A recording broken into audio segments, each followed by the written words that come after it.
मुख्य निर्वाचन आयुक्त उत्तर प्रदेश के एसआईआर को लेकर महत्वपूर्ण जानकारी। 2003 की वोटर लिस्ट से माता पिता, दादा दादी, नाना नानी आदि में किसी एक का ब्यौरा भरकर गणना फॉर्म जमा कर सकते हैं। फॉर्म के साथ फिलहाल कोई भी दस्तावेज नहीं देना है। केवल 2 चीजें आवश्यक है, फोटो और मोबाइल नंबर। माता पिता का नाम भरना जरूरी है। आधार कार्ड और पहचान पत्र नंबर देना वैकल्पिक है, जरूरी नहीं है। जिसमें 2 जगह वोट हो वो केवल एक ही जगह गणना फॉर्म भरे। सबसे महत्वपूर्ण बात यह है कि वाकोल मुख्य निर्वाचन आयोग एसआईआर फॉर्म जमा न करने से वोट का अधिकार छिनेगा। नागरिकता का इससे कोई लेना देना नहीं है।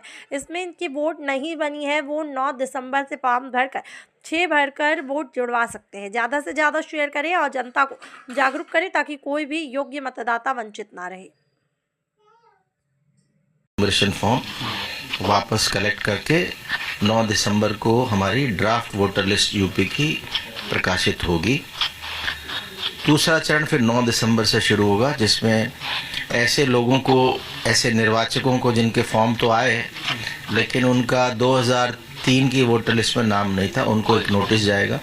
उनसे अपेक्षा की जाएगी कि अगर उनका 2003 की वोटर लिस्ट में नाम था तो वो डिटेल बताएं, या एक 13-14 डॉक्यूमेंट्स की एक लिस्ट है वो अवेलेबल कराई जाएगी, उनमें से कोई एक दस्तावेज दे दें। महत्वपूर्ण ये है कि जो पहला चरण है 4 दिसंबर तक का, इसमें कोई भी दस्तावेज ना तो मांग रहे हैं वोटर से और ना ही ले रहे हैं। बीएलओ को इंस्ट्रक्शन है कि इसमें केवल और केवल जो गणना फॉर्म है वो हस्ताक्षर किया हुआ वापस लेना है। हस्ताक्षर वोटर स्वयं कर सकता है या परिवार का कोई वयस्क सदस्य भी कर सकता है। उसमें 3 चीज़ें मैंडेटरी हैं। एक अपना फोटोग्राफ लेटेस्ट वोटर का, और माता का नाम और पिता का नाम, ये 3 मैंडेटरी हैं। ये 3 के बाद हस्ताक्षर करके दे देंगे तो नाम आपका ड्राफ्ट वोटर लिस्ट में आ जाएगा। इसमें कुछ और सूचनाएं मांगी गई हैं जो वैकल्पिक हैं, जिसमें date of birth, mobile number, Aadhaar card और पिता का नाम, पिता का एपिक नंबर, माता का एपिक नंबर, पति या पत्नी का नाम, उनका एपिक नंबर। ये अगर अवेलेबल है तो भर दें, अगर नहीं है तो केवल माता पिता का नाम लिखें, अपना मोबाइल नंबर भर दें, जिससे कल को नोटिस वगैरह में भी और बाकी में सुविधा रहेगी, और फोटोग्राफ और साइन करके दे दें।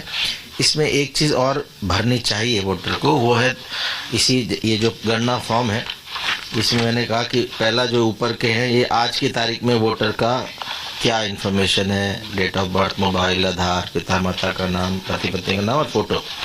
और उसका जो सेकंड हाफ है नीचे वाला, उसमें से 2 कॉलम बने हैं, लेफ्ट में और राइट में।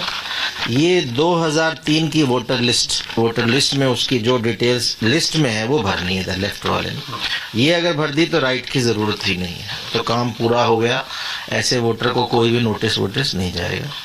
युवा वोटर जिनका 2003 में नाम नहीं था, वही लेफ्ट वाला नहीं भर पाएंगे और राइट वाला भर सकते हैं। किसका भर सकते हैं? या तो माता का नाम हो, या पिता का नाम हो, या ग्रैंडफादर या ग्रैंड मदर, उसमें दादा दादी, नाना नानी, ये 6 रिश्ते हैं, जिनमें से किसी एक का अगर 2003 में, तो यहाँ भर सकते हैं और फिर साइन करके बीएलओ को दे दें।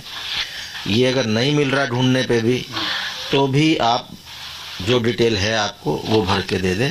तो इससे होगा ये कि आपको आपको जो ड्राफ्ट वोटर लिस्ट में आपका नाम कटेगा नहीं, वोटर लिस्ट में नाम आ जाएगा। जिनका डिटेल्स नहीं भरा उनको नोटिस जाएगा, बाद में भी भर सकते हैं। बाद में जब नोटिस आए तब भी दे सकते हैं। डिटेल नहीं है तो अपना एक डॉक्यूमेंट देंगे। और ये प्रक्रिया 9 दिसंबर से नोटिस की शुरू होगी, 9 दिसंबर के बाद। और ईआरओ को अपना